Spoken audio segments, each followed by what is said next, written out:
Phillips. Fíjense que nosotros el último día dijimos que la incidencia, digamos, de la política monetaria en el sector real a través del desempleo, tal como lo estamos viendo en la curva de Phillips, o bien en la actividad económica, no depende de la inflación como tal, sino depende de qué tanto se desvía la inflación de lo que los agentes esperan. En otras palabras, pues depende de la inflación no prevista. En otras palabras, depende de la sorpresa inflacionaria. En otras palabras, depende de la variación de la inflación. ¿Sí? Eso lo vimos al final de la clase el día martes, que efectivamente era la variación de la inflación o bien la aceleración de precios.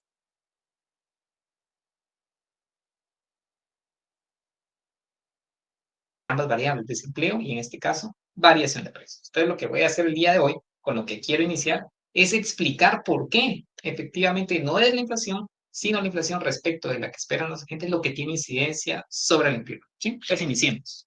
Nuestra curva de Phillips ampliada con expectativas o bien a cero respecto de su tasa natural, que es menos epsilon la inflación en el periodo T respecto de lo que los agentes esperan en ese mismo periodo. ¿Sí? Entonces vamos a considerar a una firma que está fijando precios, ¿verdad? Una firma que fija precios. Particularmente va a fijar el incremento en el salario nominal, que lo voy a representar con W mayúscula a partir de W, y eso es igual a la tasa de variación de los salarios reales más la inflación que espera la gente en el periodo T. En este caso la firma, ¿verdad? La inflación que espera. Por otra parte, la firma tiene que pagar un tipo de interés, ¿verdad? Tasa de interés nominal, que por construcción es la tasa de interés real más la inflación que esperan los agentes en ese mismo periodo. Todos en general, ¿verdad? Pero particularmente el banco del sistema que define, un banco del sistema que define la tasa de interés activa, ¿verdad? Porque es la que están cobrando los bancos por prestarle a la empresa para poder ampliar su capacidad instalada. ¿Sí? Pues a través de este ejemplo, el ejemplo que vamos a hacer, nosotros vamos a explicar por qué el determinante en la curva de Phillips no es la inflación, sino la aceleración de precios, o bien todo lo que ya expliqué al inicio de la clase, ¿verdad? Como sinónimo de esto. Bueno, entonces fíjense que la tasa de crecimiento de los salarios reales, ustedes saben que responde a la productividad marginal, ¿verdad? Eso lo vimos en micro 2, lo reafirmamos cuando construimos el modelo de maximización de beneficios, ¿verdad? ¿Sí? O sea, esto de acá responde a la productividad marginal del trabajo. ¿Okay? Y para fines de este ejemplo, vamos a considerar que esa productividad creció en un 5%. Entonces, si la firma es racional, maximiza beneficios, los salarios reales tienen que aumentar en esa misma magnitud. ¿Sí? Ahora bien, el 31 de diciembre, que es cuando se están pactando los nuevos incrementos salariales, tienen que tomar decisión de cuánto va a ser la inflación en el periodo T. ¿Sí? Fíjense que esta variable es incierta. 31 de diciembre de 2023. ¿Sí? Yo voy a fijar un incremento salarial en función a lo que espero que pase en el año 2024, ¿verdad? ¿Sí? O sea, el 31 de diciembre voy a pactar con los trabajadores un incremento en los salarios nominales basado en esta variable que es incierta, porque yo no voy a saber la inflación en 2024 hasta que efectivamente finalice ese año, es decir, el 31 de diciembre de 2024, ¿sí? Estoy haciendo mucho énfasis, jóvenes, en las fechas para que ustedes puedan efectivamente darse cuenta de que esto de acá es una variable incierta para la firma. La firma no sabe cuál va a ser la inflación en 2024. El 31 de diciembre de 2023 tiene que decir, miren, vamos a aumentar los salarios nominales en tal medida, ¿verdad? Bueno, entonces, para fines de este ejemplo, vamos a asumir que las expectativas son de 4%. Digamos que la meta inflacionaria en Guatemala en el esquema EMEI de metas explícitas, ¿verdad? Sí. De tal manera que los salarios nominales van a crecer en un 9%. ¿Sí? en el año 2024. 5% por productividad, eso lo tengo que hacer porque los agentes son más productivos, los trabajadores son más productivos, y 4% porque quiero indexar el proceso inflacionario que yo espero en el periodo T. ¿Sí?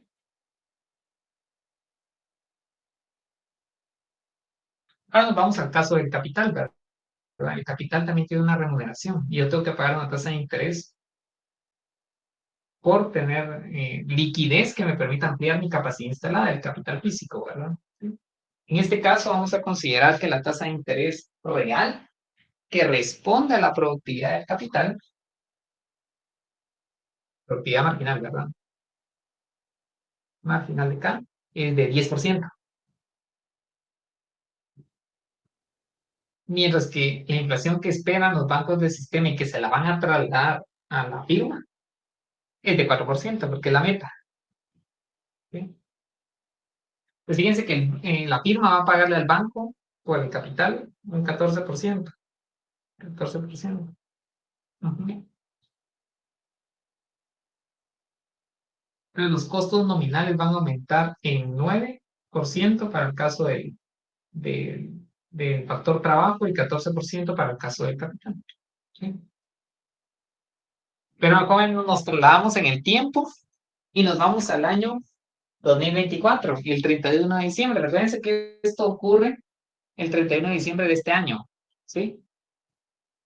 Sobre una variable que yo desconozco. Entonces, el 31 de diciembre de 2024 ha llegado, o sea, terminó el año, ¿sí? Y observa el dato que publica el INE. ¿Sí? O sea, voy a conocer esto. Miren, la inflación en T, no la esperada, sino la inflación efectiva. O sea, esto de acá. Y fíjense que no fue 4. La inflación efectiva, vamos a considerar en este ejemplo que fue de 6%. ¿Sí? Jóvenes, fíjense que esa discrepancia entre la inflación observada y la efectiva genera una incidencia sobre los costos marginales de la firma. Veo que están copiando, entonces si quieren les doy tiempo para que terminen de copiar esta tabla y después nos centramos en la parte medular de lo que está detrás del ejemplo, ¿sí? Entonces, Elic, un par de minutos en que terminen acá y después explicamos. perdone, el superíndice que tiene pi es Q, ¿verdad? Vamos a ver lo que tengo aquí en pi. Esto de acá Sí, es Q. sí. Bueno, Es esa es la, una E. Es la E de esperado. El día martes nosotros indicamos, todavía no lo escribí, pero gracias por la pregunta, ¿sí? ah, El supraíndice que tenemos acá hace referencia a que es esperado, ¿verdad? ¿Por qué esperado? Porque hoy, 31 de diciembre de 2023, no conozco la inflación de 2024, que es en la cual va a operar esta nueva tasa. Ese es el problema. Pero concretamente es esperado. Eso significa esperado, ¿verdad?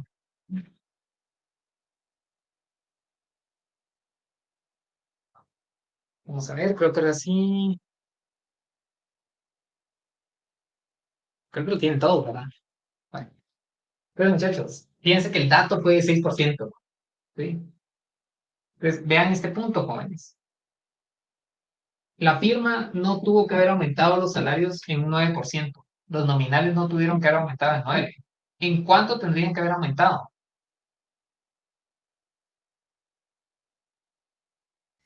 En 11. Exactamente. Fíjense que la reducción de los costos marginales no son a través de la inflación per se, sino de la inflación respecto de lo que esperan.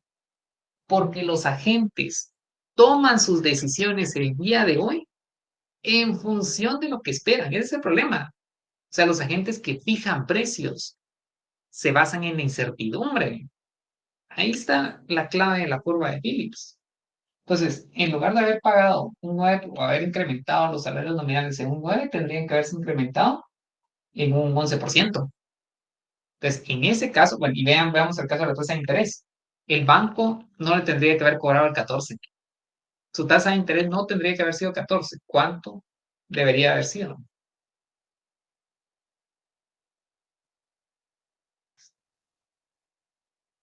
16. 16, ¿verdad? 16, ¿eh? Muy bien, muchachos, sí. Entonces tendría que haber pagado más por el capital y obviamente tendría que haber remunerado a los trabajadores en una mayor cuantía. Entonces, cuando hay una discrepancia entre la inflación efectiva y la inflación esperada, entonces sí hay una caída en los costos marginales. Esta caída en los costos marginales del sector laboral motiva a la firma a la contratación de trabajo, ¿verdad? Y ese incremento en la demanda de trabajo, pues tiene incidencia en el empleo y la actividad económica. Entonces, ¿qué va a pasar con el desempleo? Cae el desempleo de tal manera que va a estar por debajo de su tasa natural. ¿Sí? Entonces, jóvenes, la tarea que tiene la política monetaria es desafiante, porque para que efectivamente tenga incidencia sobre el sector real de la economía, no basta con aumentar precios, sino que los precios deben acelerarse. Ahí está la clave, muchachos. O sea, tienen que estar por arriba de las expectativas de los agentes económicos. ¿Se dan cuenta que ahí está la diferencia? O sea, no es solo generar inflación, tiene que ser una inflación que esté por arriba de los escenarios futuros que tienen los agentes económicos, porque de esa cuenta va a haber una reducción en los costos marginales para el sector laboral y va a haber entonces una caída en el desempleo y un incremento en la actividad económica. ¿Sí? Entonces, resumiendo, sí, ya lo tengo de este lado, ¿verdad? Pero quiero resumir todos los casos. ¿Sí? Si la inflación en T está por arriba de la que esperan los agentes en ese mismo periodo, entonces el desempleo va a estar por debajo de su condición de equilibrio, esta tasa natural.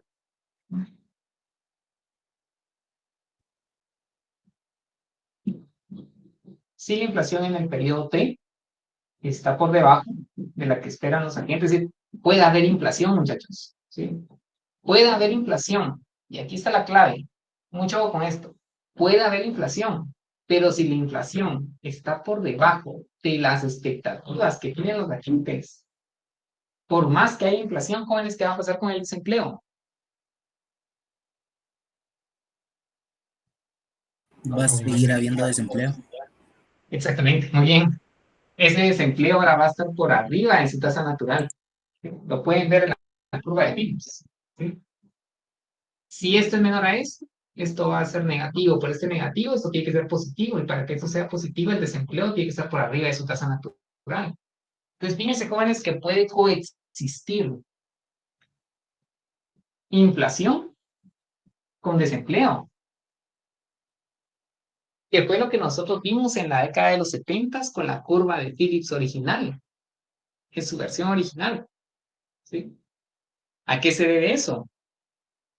Si quieren, revisemos la gráfica y tratemos de encontrarle una explicación económica a este caso que nosotros tenemos acá. ¿Sí? Voy a pasarme, a ver, esto lo, perdón, voy a hacer esto más pequeño. Remontémonos a la década de los 60 y 70. Vean acá, muchachos. Década de los 60 no hubo problema. Inflación y desempleo como tal. Ya vimos nosotros que en la década de los 70 no ocurre eso. ¿Sí? El segundo caso que nosotros estamos planteando acá en la pizarra es la que quiero que analicemos a través de la óptica de la curva de Phillips que tenemos representada gráficamente acá. Vean acá, muchachos. 1973, 1974. Lo que tenemos en el eje vertical es la inflación y en el eje horizontal tenemos el desempleo. ¿Sí? Si se dan cuenta, en el año 73 la inflación aproximadamente para Estados Unidos, fue de 7% con un desempleo del 5%. Pero fíjense que al año siguiente aumentó la inflación, lo pueden ver acá claramente, 73-74, aumentó de 7 a 10 punto algo por ciento, y el desempleo también pasó de 5 a un valor muy cercano a 6.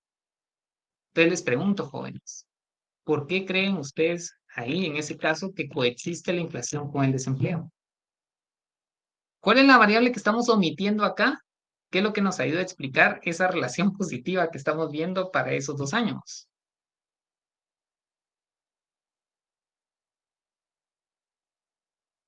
¿Por qué acá tenemos inflación con desempleo conviviendo en la misma mesa?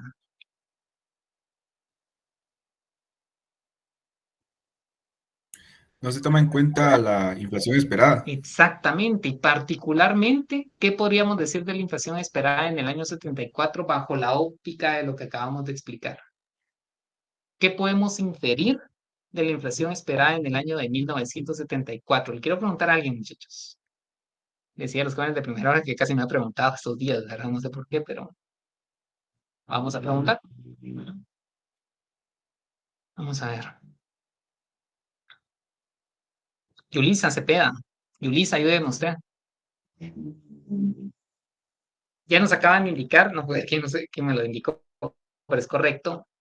Esta curva de Phillips original, si se da cuenta en el eje vertical, no tiene su comparativo con las expectativas, ¿verdad? Pero sí podemos indicar algo, Yulisa, de cómo fueron las expectativas de 74 para poder validar esa relación positiva que ustedes ven ahí. Si quieren, se los voy a colocar nuevamente. Miren, se los voy a señalar con el puntero. Vean acá, relación positiva. Aumenta la inflación del 73 a 74 y aumenta el desempleo. Entonces, ¿qué podemos inferir de las expectativas de inflación en ese año, Yulisa?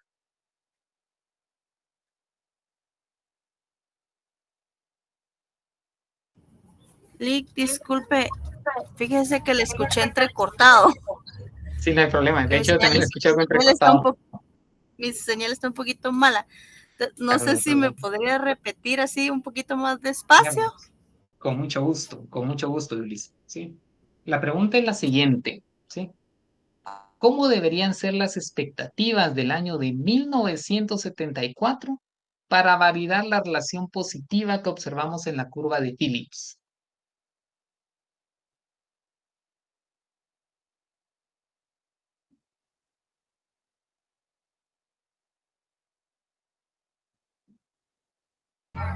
No sé si eso tenía que ver con lo de que fuera menor a 1.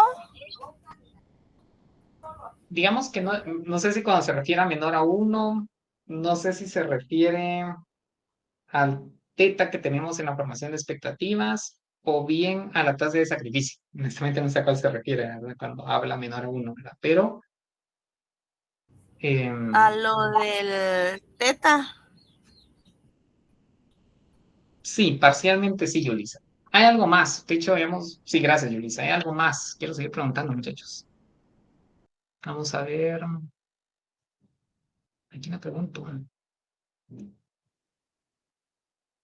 Johanna Raquel. Johanna, ayúdeme usted. ¿Qué podemos inferir de las expectativas del año de 1974 para que haya existido mayor desempleo que en el 73?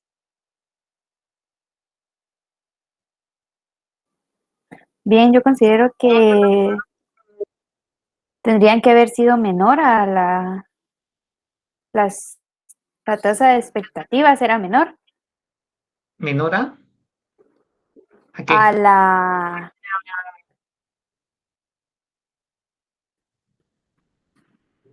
la tasa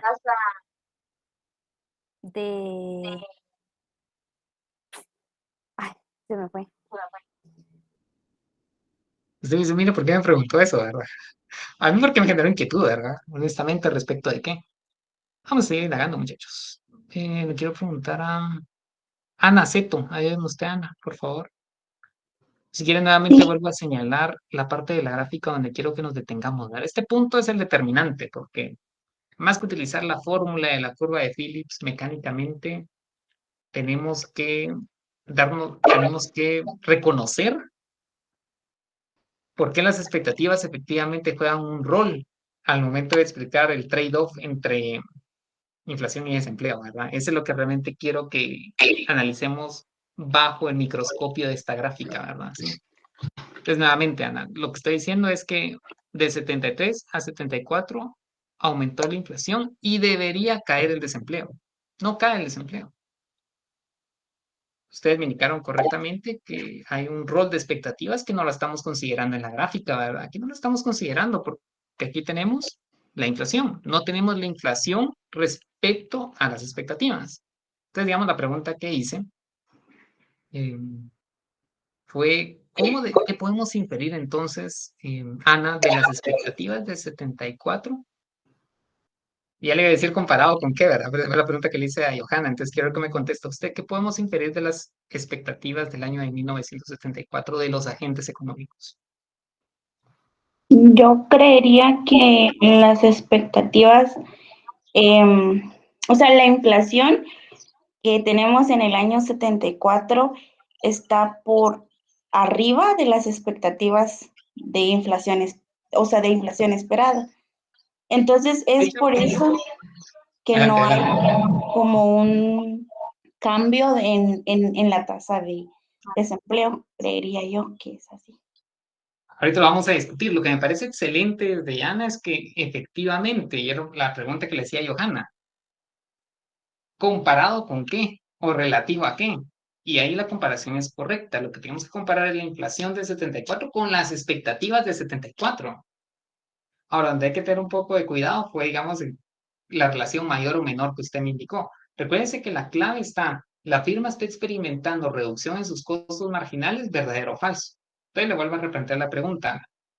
¿Cómo debería ser esa relación entre la inflación efectiva y la esperada para que la firma esté experimentando una reducción en sus costos marginales, en este caso del 74? ¿Cómo debería haber sido la inflación esperada comparada con el 10.5 que tenemos en el año de 1974? ¿Bajo qué escenario de expectativas las firmas pactaron los incrementos en los salarios nominales en el año 74? ¿Con expectativas más altas o más bajas? Más altas. Exactamente, ¿verdad? Sí, si no estoy equivocado, creo que me lo indicó de manera inversa, pero tiene que ser más altas. Precisamente, muchachos, es lo que tenemos acá. O sea, de hecho, a colación traigo esto porque estamos viendo esto, miren, muchachos. Si las expectativas de los agentes están por arriba, ¿sí? Están por arriba de lo que efectivamente ocurrió, entonces, ¿qué va a pasar? El desempleo, pues va a aumentar. ¿Por qué? Porque los agentes pactaron a una inflación tan alta respecto de la que efectivamente ocurrió, ¿sí? La inflación que ocurrió fue de 10.5, pero los agentes pactaron expectativas mucho más altas, de tal manera que los incrementos en los salarios nominales estuvieron por arriba de los que efectivamente tendrían que haber ocurrido. Y ustedes se preguntarán, mire, ¿y por qué los agentes tenían expectativas más altas de las que efectivamente ocurrieron? Pues se acordarán que nosotros vimos que en la década de los 70 hubo un shock en los precios del petróleo, ¿verdad? ¿Se acuerdan de esa parte? Vean acá. Sí, ¿verdad? Vean el año de 1970, muchachos. ¿Sí? Dado el shock de los precios del petróleo, los agentes cambiaron su formación de expectativas inflacionarias. Entonces, a partir de la década de los 70, lo que pasó es que las expectativas de inflación rebasaron a la inflación efectiva. Entonces, los agentes pactaban sobre una inflación tan alta que al final de cuentas experimentaban incrementos en sus costos marginales. Y eso hizo que el desempleo cayera. ¿Se dan cuenta de esa parte? Y eso se debe a que en la curva de Phillips, en su versión original, no estamos considerando gráficamente, como ustedes, que a ver si estoy mostrando así, estamos viendo la diapositiva. Como ustedes pueden ver, no estamos considerando la sorpresa inflacionaria. O sea, no estamos considerando la inflación no prevista. No estamos considerando la variación de la inflación. Lo que tenemos en el eje vertical es la inflación. Es la primera derivada de los precios. Pero lo que nosotros debemos de considerar es la segunda derivada, es la aceleración de los precios, ¿sí? Entonces, jóvenes, concretamente, si quieren nos alejamos un poquito de lo específico y nos vamos a lo general, que es lo que realmente les quiero transmitir y es la esencia, por eso es que me estoy deteniendo en esta parte, es que esa no validación de la relación inversa de la curva de Phillips, como lo pueden ver acá, se debe al hecho de que no estamos considerando las expectativas inflacionarias, porque son las que nos permiten efectivamente observar reducciones o incrementos en los costos marginales. Entonces, concluyendo con lo que tenemos en el caso de 1973 y 1974. Lo que está pasando es que en el año 74 las expectativas de inflación de los agentes, dado el shock de los precios del petróleo, estuvieron por arriba del 10.5 que nosotros tenemos en la gráfica. Si los agentes fijan precios en general, ¿verdad? El salario es un precio sobre expectativas muy altas. Lo que va a pasar es que los costos marginales van a aumentar. Y si los costos marginales aumentan, ¿qué va a pasar con la contratación de trabajo? Pues, Va a disminuir. va a disminuir. Y va a aumentar el desempleo, que es lo que estamos observando acá. ¿De acuerdo? ¿Lo corregimos en su momento? Sí. ¿Qué pasó después? Revisamos esta gráfica, miren. Vamos a ver. Aquí está, miren. Aquí tenemos la tasa de inflación. Vean, tasa de inflación con desempleo. Una nube de puntos cuya correlación es muy baja, ¿verdad? ¿Qué hicimos? Incorporamos las expectativas, que es la variación de la inflación. ¿Y vean qué tenemos ahora? Ahora sí. Nuevamente recobramos la relación, retomamos, si quieren verlo así, la relación inversa entre ambas variables, solo que medida como la aceleración de precios o bien la variación de la inflación. Veamos acá. Variación de la inflación. ¿Sí? Dejarte compartir. Entonces, muchachos, ahí está la clave de la curva de Phillips, ¿no? La reducción o incremento en los costos marginales depende no de la inflación, sino de la inflación respecto de las mismas expectativas que tienen los clientes sobre ese precio. ¿Sí? Por último, ¿sí? La inflación en el periodo T es igual a la que esperan los agentes. Entonces, ¿qué va a pasar? La variación en precios termina siendo cero y el desempleo coincide con su tasa natural. Exacto. Si nos basamos en la curva de Phillips de la década de los 70, nosotros dijimos que la formación de expectativas en el periodo T era una fracción teta de la inflación en T-1. Dijimos que muy probablemente en la década de los 70 eso terminaba siendo 1, es decir, era igual a la inflación del periodo previo. ¿Sí? Si lo sustituimos en nuestra curva de Phillips, aceleracionista o bien ampliada con expectativas, tendríamos que el desempleo en T menos la condición de equilibrio es igual a menos epsilon en pi en el periodo T menos pi en el periodo T menos 1. Esa es una primera diferencia, ¿verdad? Entonces, esto es igual a menos epsilon por delta pi.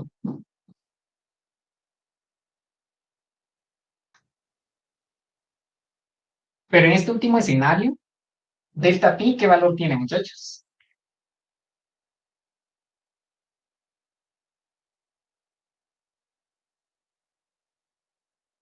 De 0. 0, gracias, muy bien. Entonces, si este es 0, el desempleo coincide con su valor de equilibrio. Entonces, fíjense que este desempleo no acelera precios. Sí, porque delta pi es 0, no hay aceleración de precios. ¿Puede haber inflación? ¿Qué me indican ustedes? Puede haber inflación. O sea, en la tasa natural de desempleo puede haber inflación, pero no una aceleración de precios. Vean la diferencia.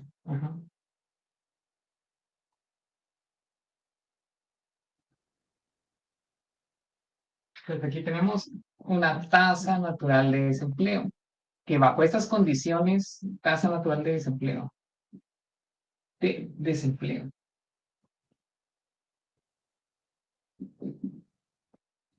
tasa natural de desempleo. Fíjense que nosotros definimos la tasa natural de desempleo como aquel desempleo que no era cíclico, es decir, un desempleo de naturaleza friccional y también un desempleo de naturaleza estructural, ¿se acuerdan? Pues fíjense que ahora la podemos definir de una manera alterna, ¿verdad? Podemos decir que es aquel nivel de desempleo en la cual no se aceleran los precios. Entonces, a la tasa natural de desempleo también se le llama tasa de desempleo no aceleradora de la inflación. ¿Sí? Se los indico porque es común encontrarlo en la literatura macroeconómica. ¿Sí? Entonces, los voy a colocar acá. Esta tasa natural de desempleo también se le denomina. Los voy a colocar en su versión en inglés porque las siglas provienen de ahí, ¿verdad? ¿Sí? Los voy a colocar acá. non-accelerating inflation.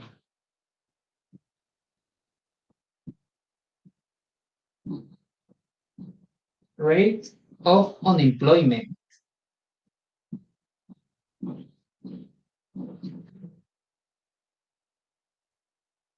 Que fíjense que la tasa natural de desempleo también se le llama así, non-accelerating inflation rate of unemployment.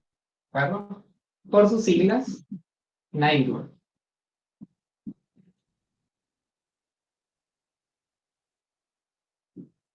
Non-accelerating inflation rate unemployment.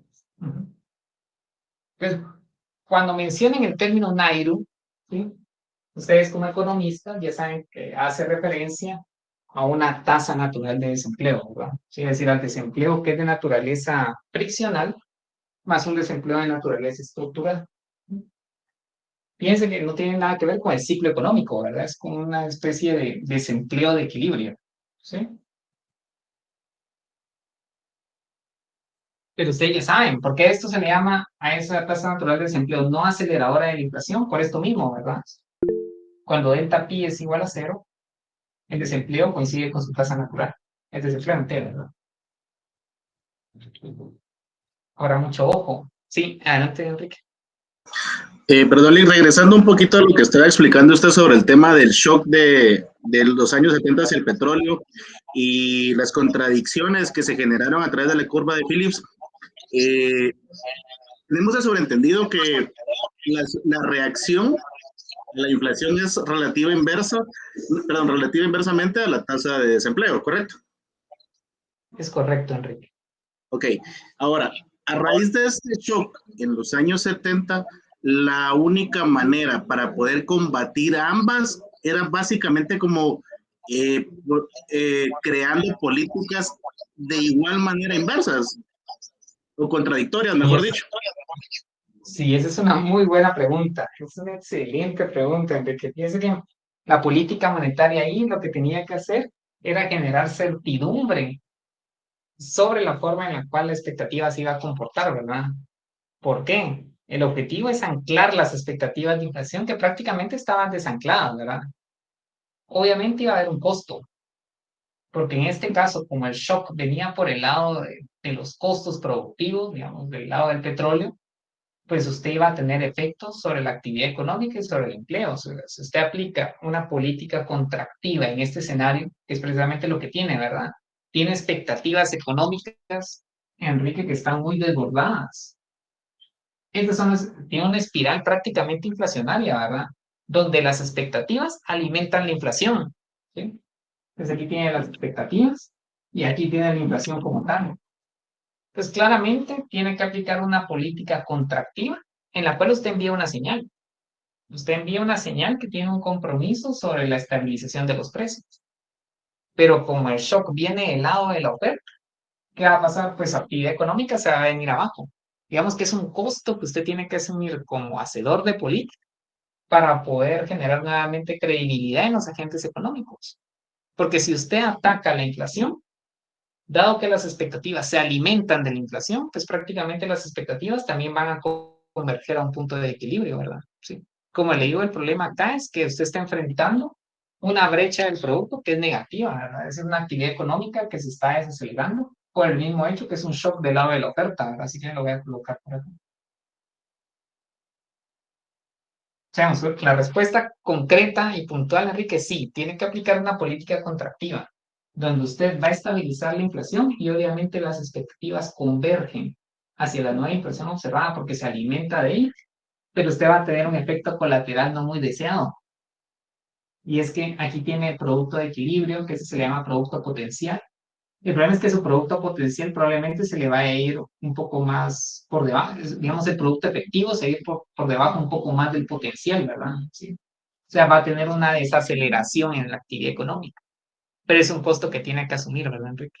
Porque el objetivo es evitar esta espiral inflacionaria y la única forma es mandar una señal a los agentes económicos, diciendo, miren, vamos a adoptar una política que es totalmente restrictiva para poder anclar las expectativas de inflación dada la nueva inflación que vamos a observar. Pues sí, esa sería la respuesta. De hecho, es lo que estamos observando en Estados Unidos ahora. ¿Qué pasó con la Reserva Federal el día de ayer?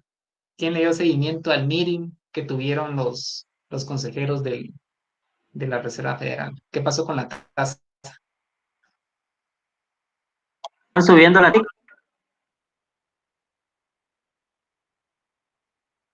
Bueno, de hecho ya la decidieron mantener. Sí la han venido subiendo, correcto, han venido subiendo, pero el día de ayer decidieron mantener siempre, aún está desacelerando un poco, ¿verdad? Sí. No la suben más porque también existe un riesgo de una recesión en Estados Unidos. Ustedes ya han leído un poquito de eso, ¿verdad? Entonces, ante los temores de una recesión, siguen con una política contractiva, pero no tan contractiva como lo venían haciendo antes. ¿Sí? Entonces, digamos, para no salir mucho del tema y retomar la pregunta de Enrique, efectivamente, es una política contractiva que haga anclar las expectativas de inflación. ¿Sí? Una vez se anclan las expectativas de inflación, la inflación también empieza a ceder. Vuelvo a repetir porque se alimenta de ello. ¿Cuál es el costo? Como el shock es de oferta, ¿qué va a pasar con la actividad económica? Se viene muy por debajo de su nivel de equilibrio. Ese es un costo que se tiene que asumir, ¿verdad?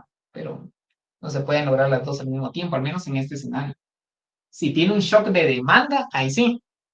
Eso en la economía se le llama la divina coincidencia. ¿Sí?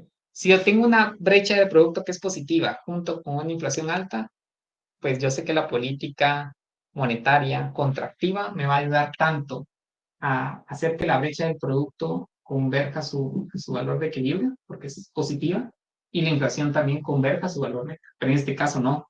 Tengo que sacrificar una y que se está sacrificando la actividad económica. Gracias, Lick. Bien, con gusto, buena pregunta. Entonces, con el Nairo, eso ya no es, digamos, ajeno para ustedes. ¿Se hacen estimaciones de Nairo, que es la tasa natural de desempleo? Sí, les quiero mostrar un poco de data para otros países. Decía a los muchachos, ¿cuál sería esa tasa de desempleo para Guatemala? Es un trabajo que nosotros como economistas tenemos que hacer. ¿Cómo lo hacemos? Con econometría. Por eso es que la econometría es muy importante para ustedes. Bueno, para nosotros como economistas. Veamos acá. Hasta el final encontré unos datos. Bueno, hay mucha información para otros países, de hecho. Sí. Entonces, vean acá, esto es de, más que todo, pues países desarrollados, ¿verdad? Sí, de la OECD.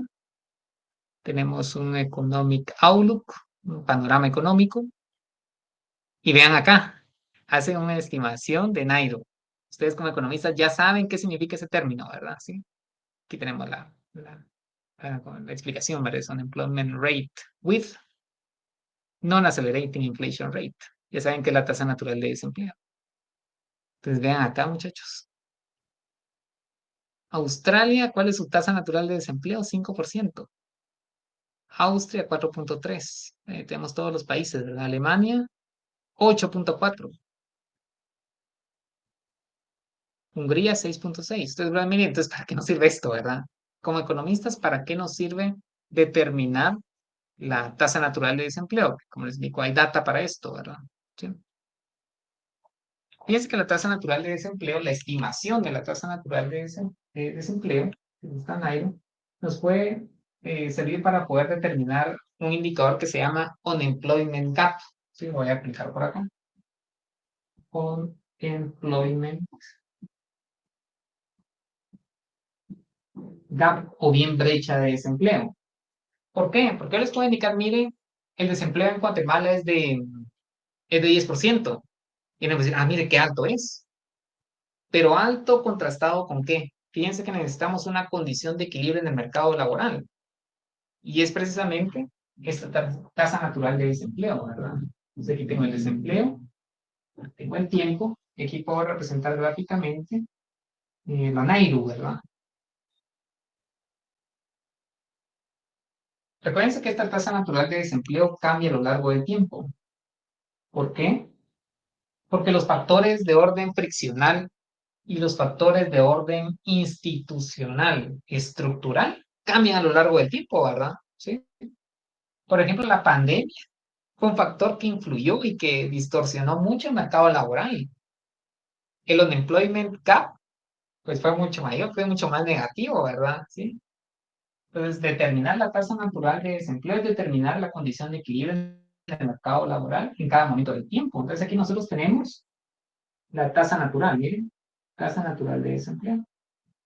Entonces, yo puedo determinar la brecha de desempleo y obviamente contrastar si el mercado laboral está muy alejado de su condición de equilibrio a través de este indicador.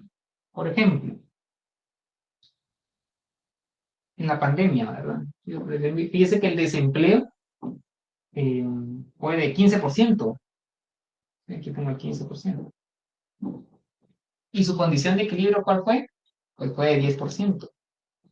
Entonces yo puedo decir, fíjese que el desempleo es considerable porque la brecha es positiva, ¿verdad? ¿Sí?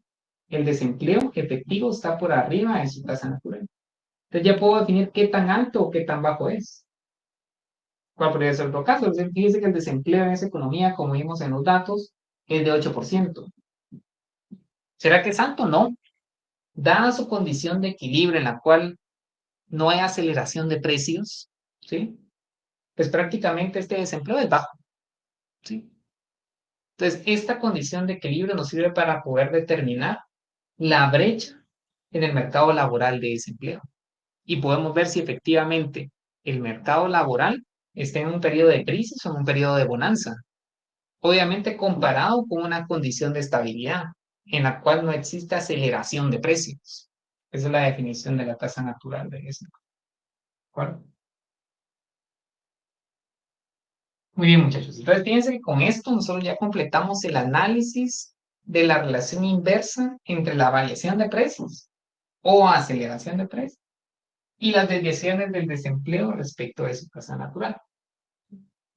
Lo que debemos hacer ahora es explicar cómo los agentes forman sus expectativas de inflación, ¿sí? Y hasta el momento, pues, no hemos hablado de eso, ¿verdad?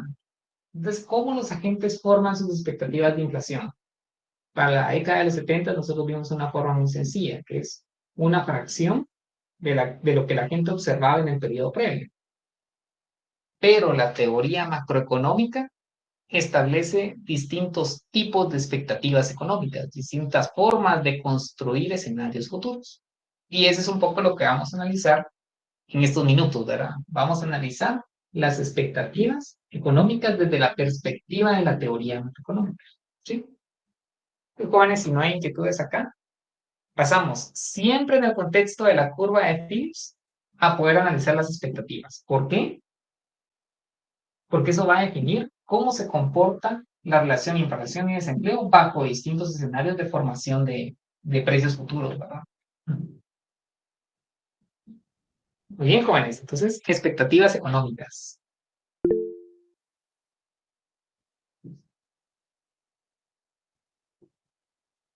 Expectativas en economía.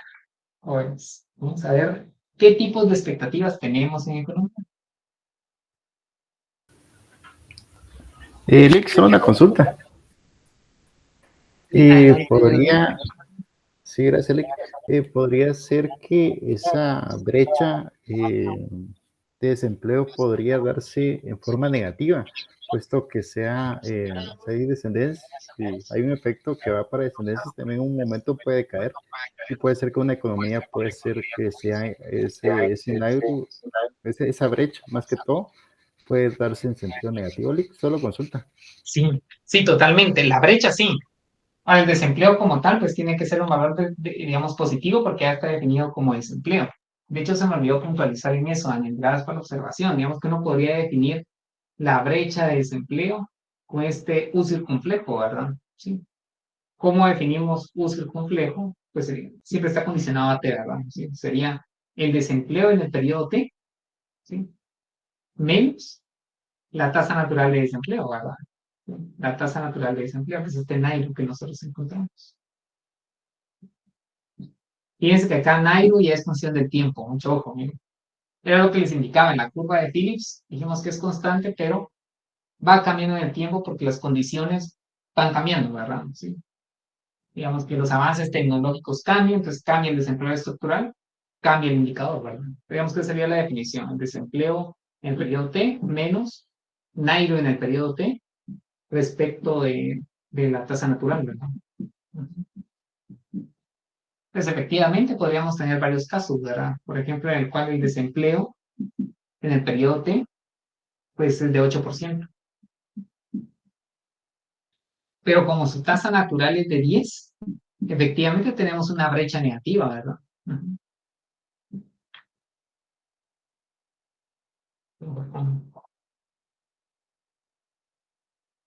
Algo así, ¿verdad? Entonces tenemos una brecha negativa respecto del 10. Eso es menor a 0. Entonces, ¿qué significa? Que las condiciones en el mercado laboral están en un periodo de crisis, ¿verdad? ¿Sí? Porque dada su condición de equilibrio, que es de 10%, perdón, hay que tener cuidado, muchachos, ¿sí? Estamos analizando desempleo, ¿verdad? Entonces aquí habría que, sí, tendríamos que cambiar la fórmula. Y sería Nairu menos la tasa de desempleo, partido Nairu, ¿verdad? Porque aquí el desempleo está más bajo, entonces la brecha, digamos, debería ser positiva, porque es un menor desempleo. Vamos a cambiarla por acá.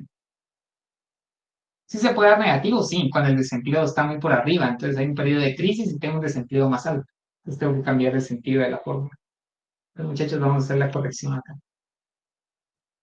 Es más que todo cuestión de signos, ¿verdad? Voy a colocar.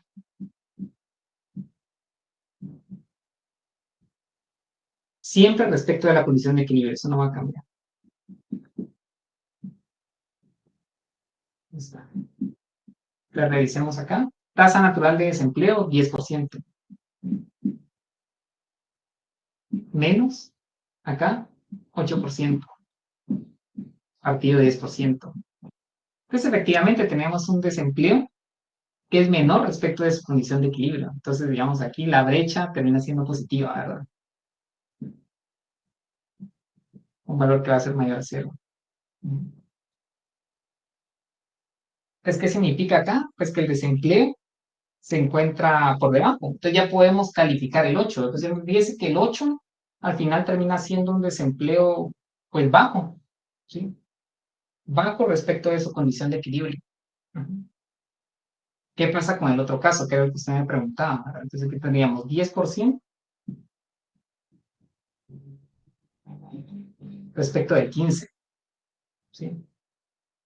Entonces aquí, ¿qué está pasando? Como esta brecha es negativa, significa que el desempleo está por arriba de su condición de equilibrio. Entonces el signo una brecha negativa, lo que nos está indicando es que el desempleo está pasando por un periodo crítico, ¿verdad? ¿Sí? Porque el desempleo está por arriba de su condición de equilibrio. Entonces, digamos que este sería un escenario de equilibrio, Daniel, ¿sí? Donde no tenemos política monetaria, si quieren verlo así. Y este es un escenario, digamos, de política monetaria. ¿Qué podría estar pasando acá? Pues las expectativas de inflación están por arriba de la inflación observada, lo que estábamos viendo con Ana y con todos ustedes en la gráfica original de la curva de Phillips, perdón. Pero habría que encontrar qué factores están detrás de eso. Puede ser un shock de oferta, ¿sí? Exactamente, como el que se dio en la pandemia. Esto fue lo que pasó, el desempleo aumentó muchísimo, ¿verdad? Como ustedes se acordarán. Entonces, no solo aumentó la tasa natural de desempleo, sino que el desempleo efectivo estuvo por arriba. Entonces, la brecha fue negativa, que es lo que tenemos acá, ¿verdad? Y es menos 15. Entonces, también no sé si por ahí va su pregunta, solo es cuestión de cambiar la fórmula, ¿verdad? ¿Sí? Entonces, aquí la brecha termina siendo negativa. ¿Por qué? Porque el desempleo está muy por arriba de su condición de equilibrio. Entonces, cuando es negativa, nos indica que el mercado laboral está en un periodo de crisis.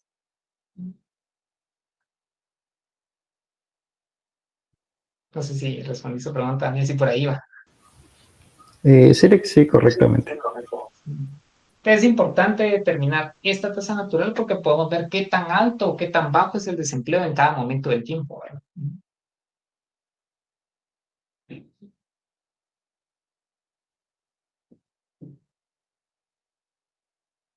Como les digo, los invito a que revisen, que busquen ustedes si hay estimaciones de la tasa natural de desempleo para Guatemala. Honestamente recuerdo una tesis que hizo un colega economista hace un par de años, ¿verdad?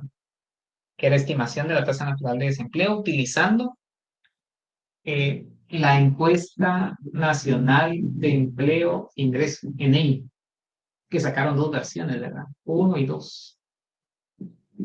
y después contrastó esa estimación con la que habían hecho para otros países, porque para Guatemala creo que no había. Entonces, me acuerdo que estaba impresa, digital, no sé si ahora me imagino que debe haber incluso no solo sino más estudios, ¿verdad? Pero sería buscar un poco.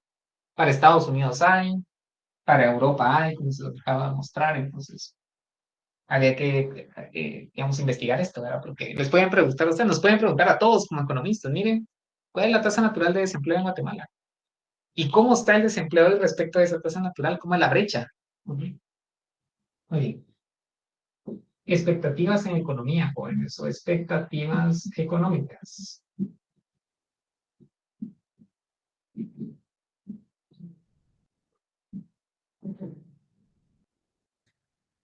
Bueno, fíjense que la literatura macroeconómica establece 3 tipos de expectativas. Número 1, expectativas estáticas.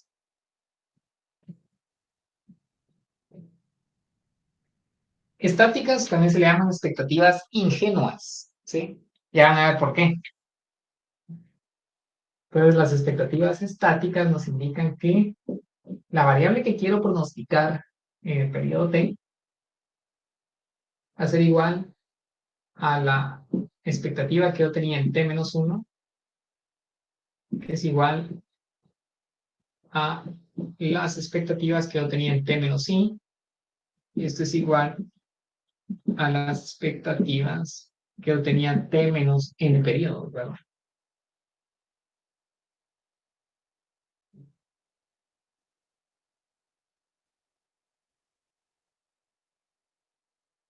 Y es válido pues, para todos los rezagos que tengo acá. Fíjense que la variable que nosotros queremos pronosticar es la inflación, ¿verdad? Pero estoy utilizando pi, pero puede ser cualquier x, y o z que yo quiera pronosticar. Entonces, esta gente tiene expectativas estáticas. ¿Qué implica eso, no? Que dada la creencia, bueno, si quieren, sí, dada la creencia que tiene la gente sobre, que puede venir de alguna idea preconcebida, pues esas creencias se van a mantener independientemente de la información que tenga disponible en cada momento. Entonces van a ser estáticas.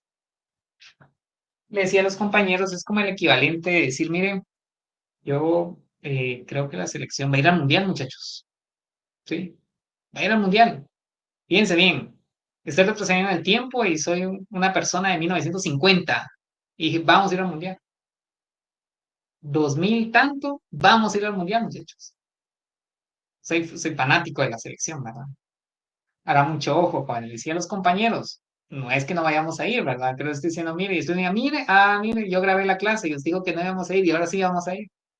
No, le estoy diciendo por el hecho que piense que no vayamos a ir.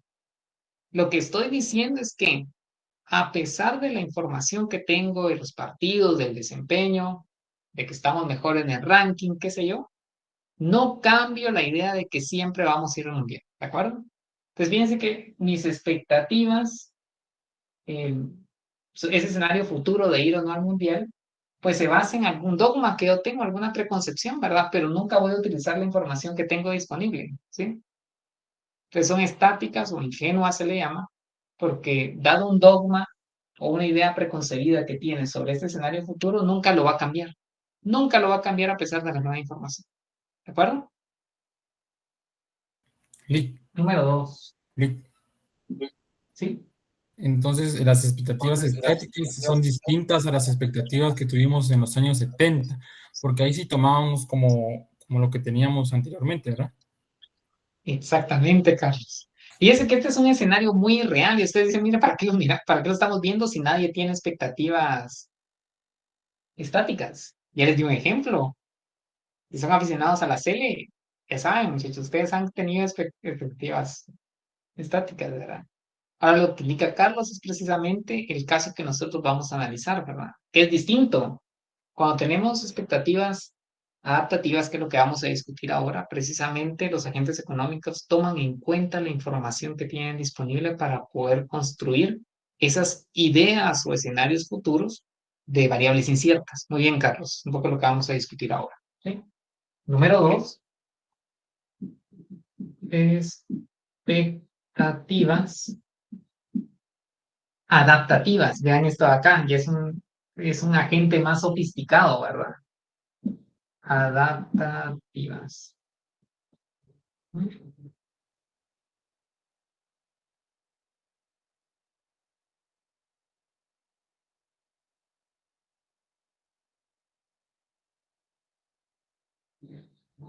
¿Qué pasa con las expectativas adaptativas? Nuevamente, jóvenes, queremos pronosticar la inflación en T, no la conocemos, y esta gente se va a basar en la información del periodo T-1, en el dato observado, y también lo que esperaba en ese mismo periodo. Entonces, tal como lo indicó Carlos, ahora este agente sí utiliza la información del periodo previo, pero lo utiliza, ¿verdad? Uno es el dato observado, la inflación efectiva, pero por otra parte también utiliza como insumo al momento de construir sus expectativas lo que esperaba en el periodo previo. ¿Sí? Y esto pues lo vamos a ponderar por este parámetro, lambda más 1 menos lambda, cada componente, ¿verdad? Entonces lambda es un parámetro que está en este intervalo. Es un intervalo abierto, ¿verdad? ¿Qué significa eso? Que tengo que tomar en cuenta ambos componentes.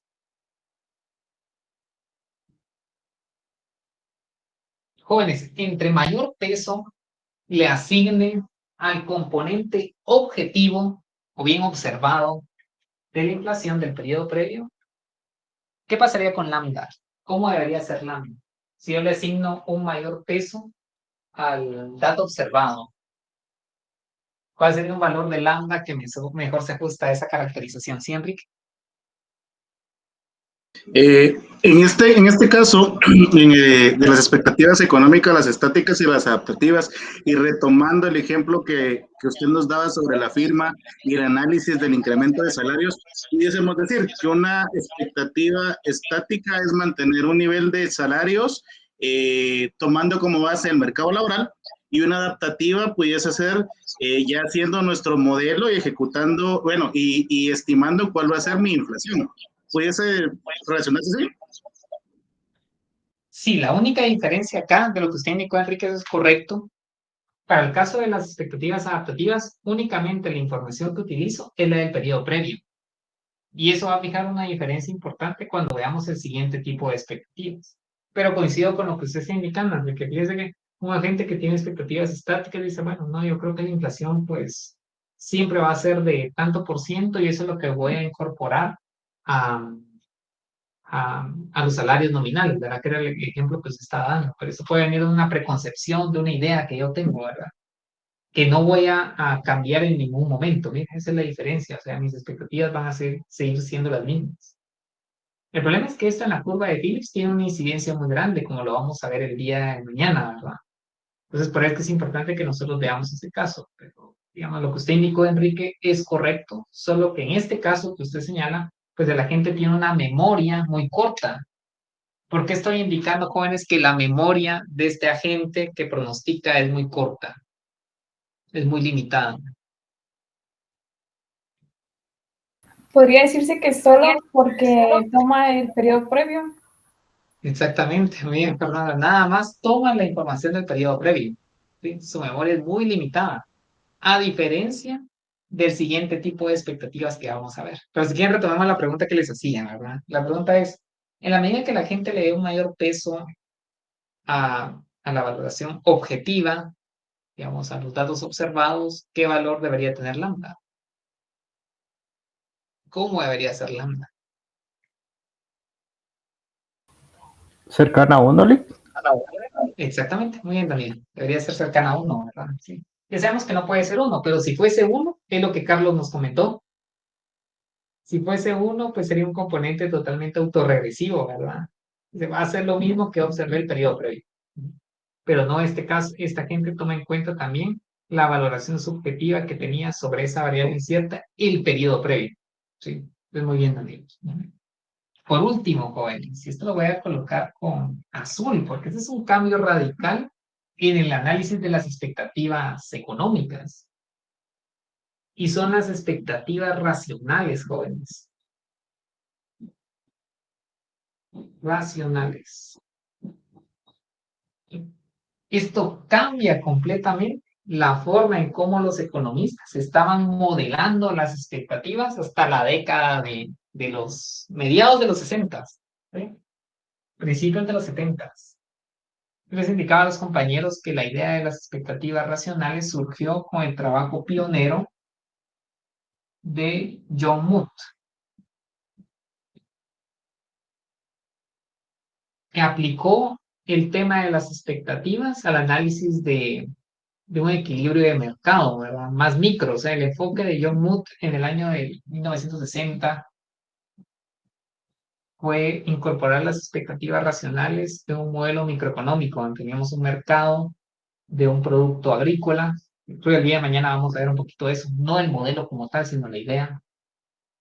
Y pues explicó cómo las expectativas se formaban basado en otros criterios distintos a los que tenemos acá, ¿verdad? La aplicación a la macroeconomía vino a través del economista Robert Lucas, que tomó la idea microeconómica de John Moot y la llevó a la política monetaria, para explicar un poco la ineficiencia de la política como la vamos a descubrir el día de mañana. ¿Se van a dar cuenta? Esto fue en el año de 1968, si no estoy equivocado, perdón. Mañana vamos a ver un poco de eso. La pregunta es, ¿a qué se refieren las expectativas racionales? ¿Sí? Fíjense que las expectativas racionales se basan en este principio. Fíjense bien, muchachos. Los agentes económicos, valga la redundancia, son racionales. Utilizan la información que es escasa de la mejor manera posible. Fíjense que nosotros en distintas ramas de la economía hemos modelado el supuesto de racionalidad, ¿sí o no? Por ejemplo, en microeconomía 1, ustedes vieron que había un agente que estaba maximizando su utilidad medida en un mapa de indiferencia sujeto a una restricción. Fue lo primero que ustedes vieron en sus cursos de economía, ¿sí? También vieron, por ejemplo, en microeconomía 1, cómo una firma maximiza sus ganancias, ¿verdad? Sí, en distintas estructuras de mercado. Ingreso marginal, costo marginal. Pues lo que dice este autor es que la información es un bien escaso. Entonces tengo que maximizar el uso de esa información, ¿sí? Entonces este agente tiene expectativas racionales porque hace un uso de toda la información que tiene disponible y que es escasa. De esa cuenta, ¿cómo forma sus expectativas este agente económico? Este agente económico, muchachos, ¿sí? Pues fíjense que las expectativas en el periodo T para este agente, vean lo sofisticado que es este agente. Y eso se iba un poco en línea con lo que Enrique nos estaba comentando. Fíjense que lo que va a hacer este agente es que va a computar la esperanza matemática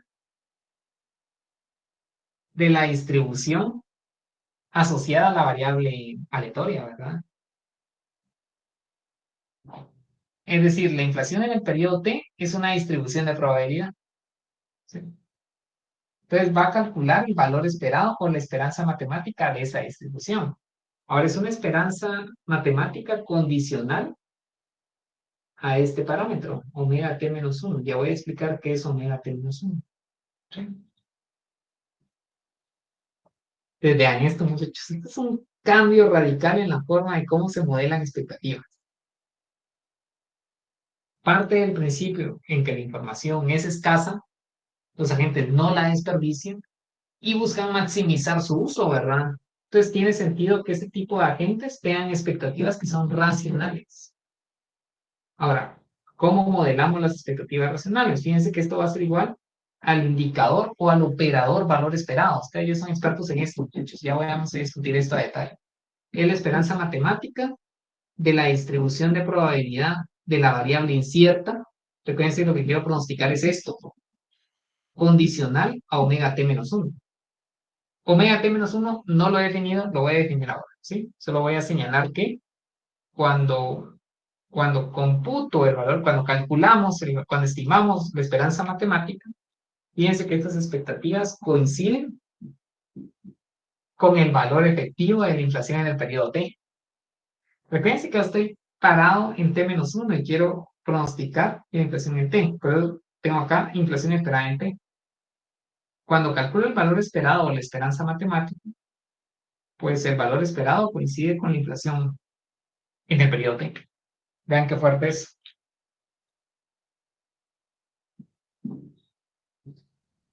Ya voy a explicar un poquito más a detalle este último tipo de expectativas en economía. Pero antes tengo que hablar de omega. No he hablado de omega, muchachos. ¿Qué contiene omega? ¿Qué es omega? Voy a hacer acá. Entonces, adelante, por favor. Bueno, Fernanda había levantado la mano. Si quieren primero Carlos y después, no sé quién se había levantado primero, Fernanda o hablo Carlos, pero no, mejor vamos. Sí, Fernanda, ayúdenos. Sí, primero usted, mejor. Sí. Ya le voy a dar la palabra a Carlos.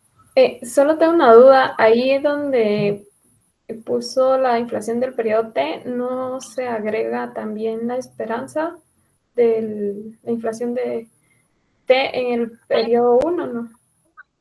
¿O solo queda así como en la inflación? Como lo que encerró ¿Sí, esta parte? Ajá, exacto.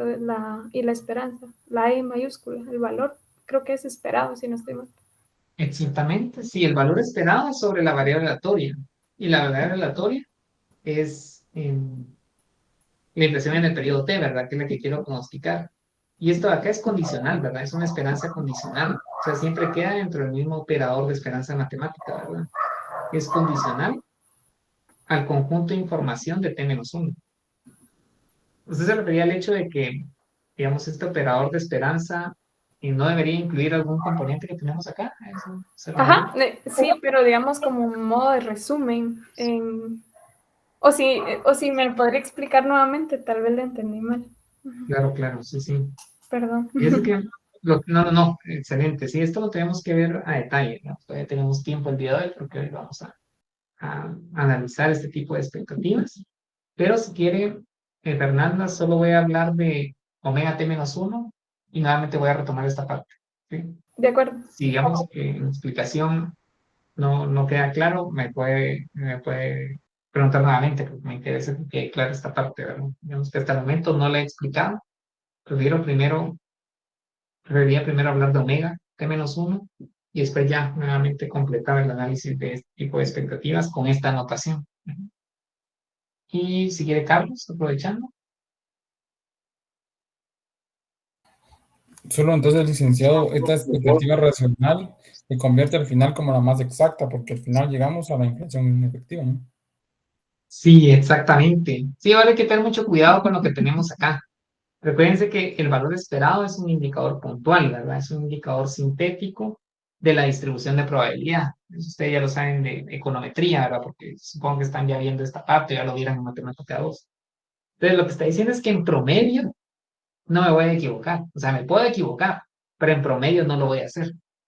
Entonces, coincido con usted, Carlos, de que efectivamente la más certera. ¿Por qué? Porque estoy utilizando toda la información disponible como lo voy a definir ahora. Pero sí es la más certera, exactamente. Ya vamos a descubrir a detalle el día de mañana por qué. Bien, muchachos, definamos entonces omega T-1 y volvemos a retomar nuevamente lo que está detrás de esta fórmula, ¿verdad? No he hablado de omega, ahora lo voy a definir. Omega T-1 le vamos a llamar conjunto de información o conjunto de información, si quieren llamarlo así. De información. ¿Qué incluye omega T-1, verdad? Incluye todas las variables. Todas las variables económicas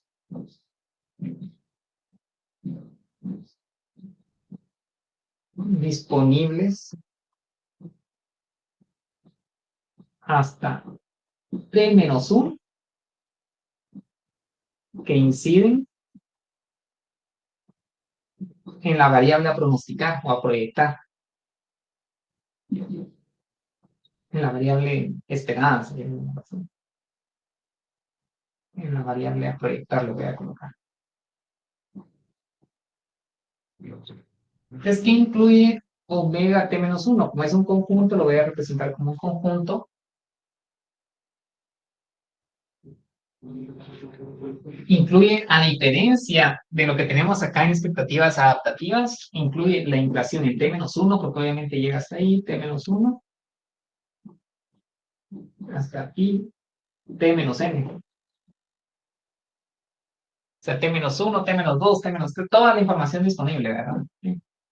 Pero no solo la inflación, muchachos. ¿Sí? Incluye los determinantes de la inflación. O sea, no solo el mismo componente autorregresivo, sino que si quiero explicar la inflación, pues ¿qué debo de tener? Debo tener desempleo, por ejemplo. Desempleo en T-1. Desempleo en T-N.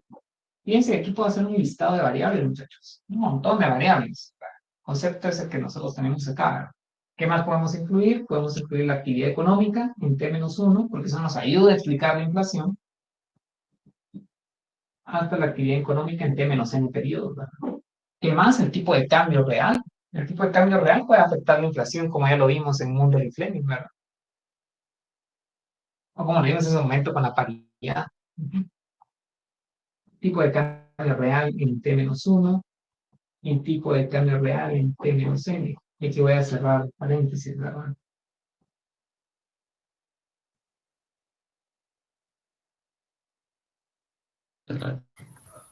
Lick, aquí en esta variable se incluyen todos los macroprecios, ¿verdad?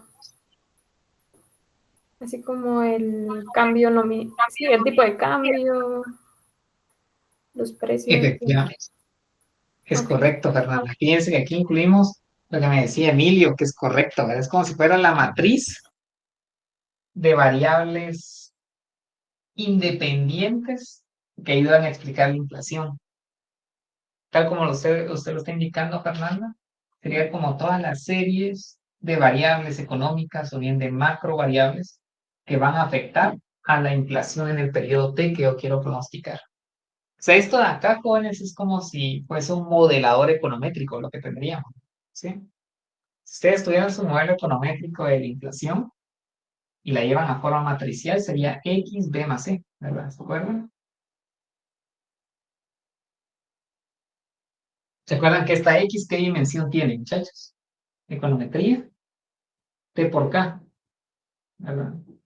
Esta matriz B es de dimensión K por 1, ¿verdad?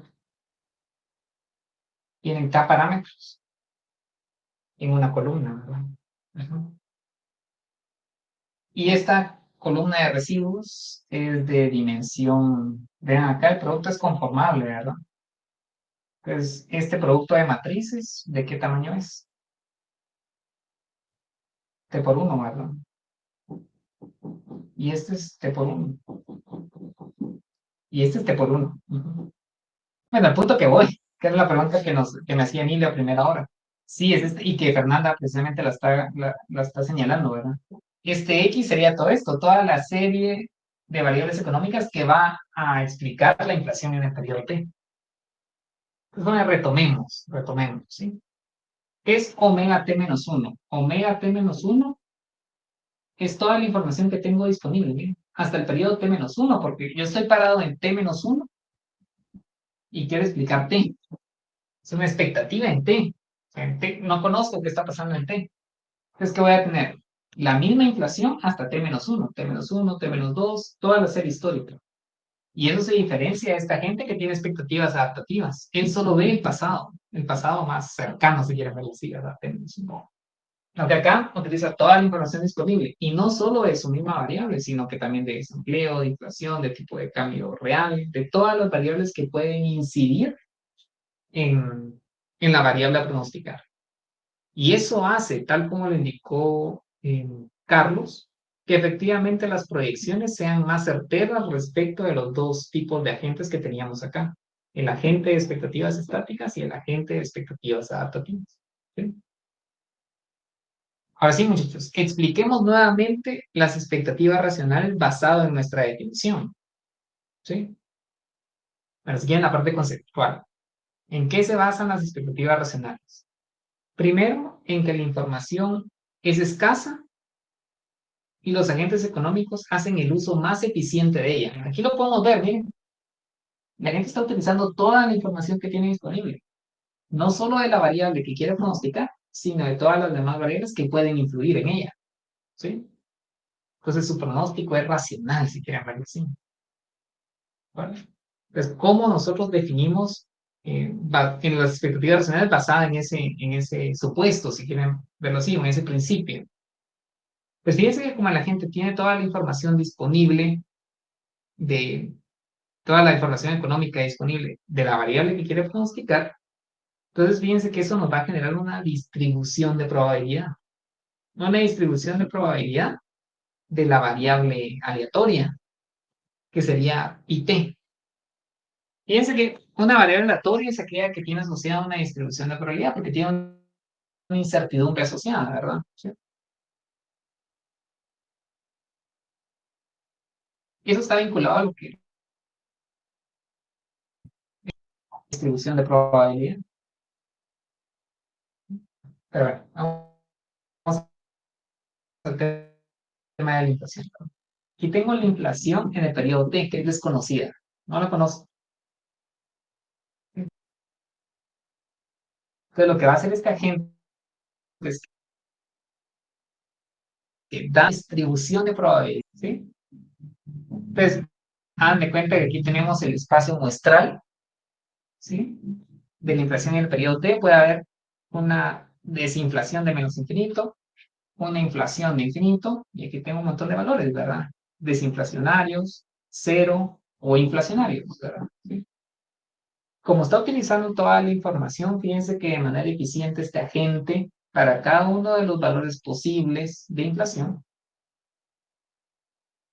le puede asignar una probabilidad. Es decir, la probabilidad de que ocurra una desinflación, ¿sí? Una deflación, de hecho es el término correcto, de menos 20% es de tanto porcentaje. La probabilidad de que ocurra una inflación del 5% tiene esta probabilidad, ¿verdad? Pues a cada uno de los elementos del espacio muestral le asigna una probabilidad. Entonces tenemos una distribución de probabilidad. Fíjense que esa distribución de probabilidad es condicional a la data. Por eso es que esta línea vertical, que sería condicional, hace referencia a esto. Es una distribución de probabilidad dada la información que tengo disponible. ¿Por qué? Porque si no tuviera esta información o tuviese otra, ¿sí? La distribución de probabilidad va a ser distinta, ¿sí? Puede ser que sea sesgada, ¿sí? Tenga algún tipo de asimetría, o bien que tenga algún tipo de achatamiento, ¿verdad? Que sea platicúrtica, leptocúrtica, mesocúrtica, ustedes ya lo saben de estadística, ¿verdad? ¿Sí? Entonces, esa distribución de probabilidad es condicionada a la data, ¿de acuerdo? Pero lo calculamos sobre la variable aleatoria, que es esta, ¿verdad? ¿Sí? Entonces, computamos un valor esperado. Obviamente está condicionado a la data, entonces el valor esperado debe incluir la variable aleatoria y obviamente el condicional, ¿verdad? Va incluido A. De hecho, lo pueden colocar en paréntesis, si ustedes desean, es lo mismo, ¿verdad? Pero es un valor esperado sobre la variable aleatoria condicional a la data.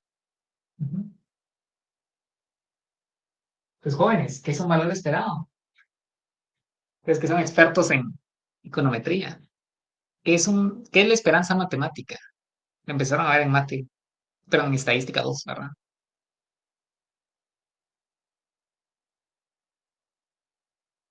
Usted que es economista, ahí está usted esos chistes, ¿verdad? Usted que es economista, ¿qué es esperanza matemática? ¿Qué me dirían ustedes?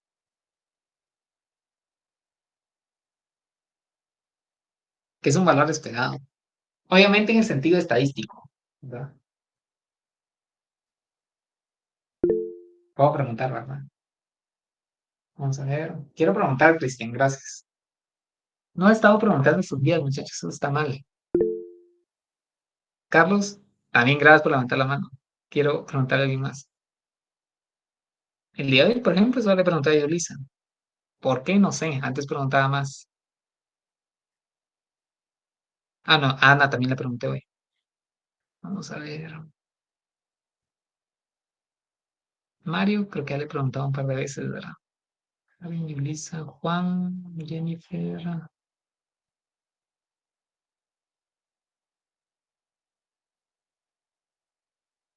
Brandon Mayen. O si no, le pregunta a Brandon Acevedo. Pero iniciemos con Brandon Mayen. Recordemos que estadística 2 o econometría 1, ¿verdad? Solo llevan una econometría. Es esperanza matemática.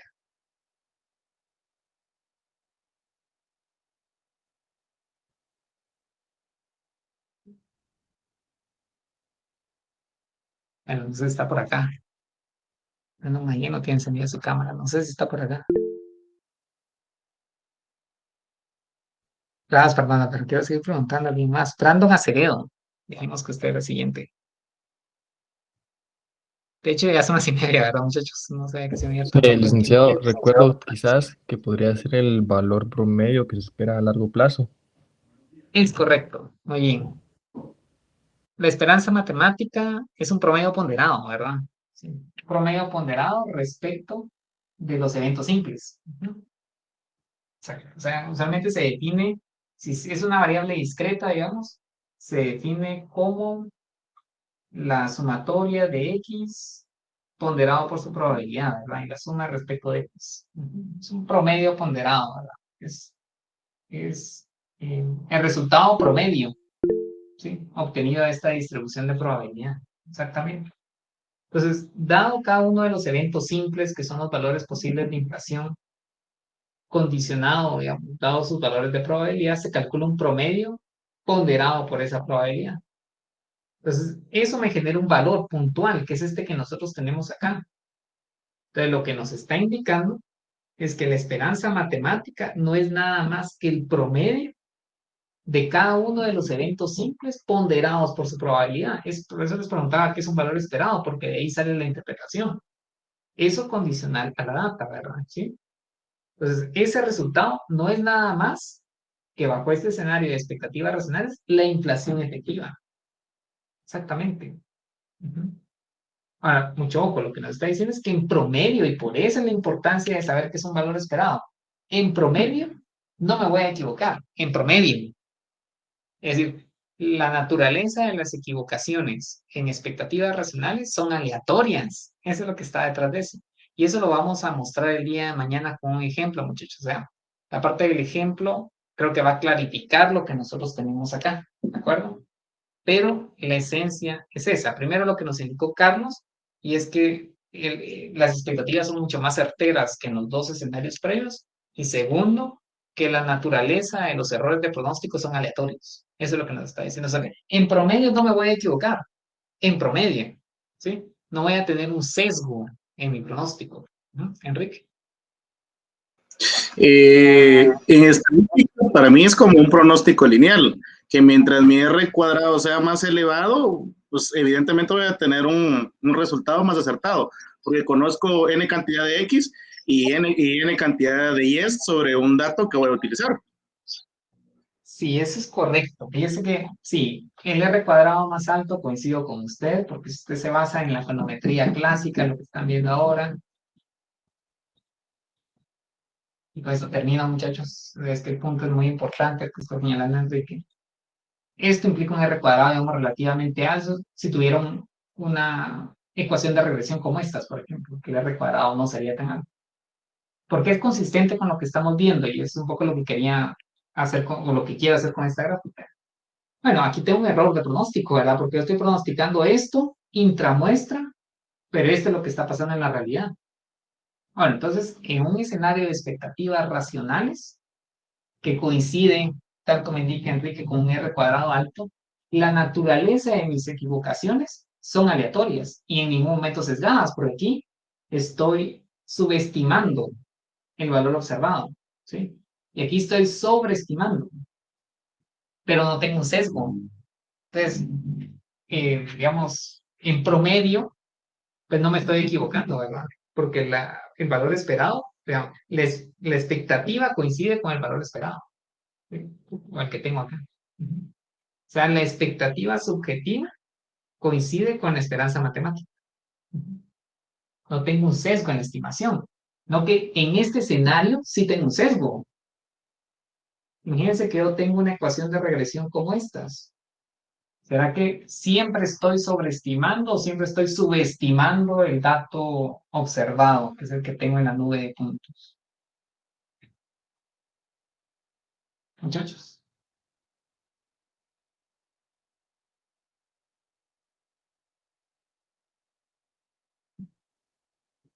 Ya tienen rendimientos decrecientes, ¿no? O sea, me están siguiendo un poquito en esta parte que tenemos acá. En esta ecuación de regresión, dada esta nube de puntos, ¿estoy sobreestimando o estoy subestimando estos datos que son los observados? Este es mi pronóstico, si quieren verlo así, ¿verdad? Es lo que me dice la ecuación de regresión, solo que es un pronóstico intramuestra. Sobreestimándolos. Sí, ¿verdad? Porque digamos que lo que está estimando mi ecuación de regresión dentro de la muestra es un 10%, ¿verdad? Pero el dato observado es 8, miren. Entonces, eso va a la observación de Enrique y obviamente va vinculado con el R cuadrado, claramente, ¿verdad? Esa es la idea. Pero en promedio no me voy a equivocar. No me voy a equivocar, muchachos. O sea, este tema de expectativa racional está vinculada con la econometría que están viendo, o sea, que esto no les puede hacer ajeno, ¿sí? Entonces, el día de mañana, muchachos, a las 7, ¿qué vamos a hacer? Vamos a ver cómo interactúa la curva de Phillips con esos 3 tipos de agentes, ¿verdad? Vamos a ver el día de mañana y vamos a mostrar la eficacia de la política monetaria en ese contexto, pero ya Carlos Fernando ya nos habló un poquito de eso, ya, entre líneas, ¿verdad? Sí. Entonces, si quieren, antes de que terminemos, Fernanda, solo quiero retomar si efectivamente contesté la pregunta que me había hecho originalmente de la esperanza matemática. Digamos, ya terminé de explicar, pero no sé si, digamos, no contesté la duda en la explicación o quiere que la retomemos, ¿verdad? Se va a quedar después de clase, ¿no? Claro, claro, me va a quedar. Sí, de hecho, Ah. si quieren, terminamos acá la clase y me quedo para resolver inquietudes puntuales, ¿verdad, muchachos? Ustedes mañana a las 7 tengan feliz noche. Me pasé un par de minutos.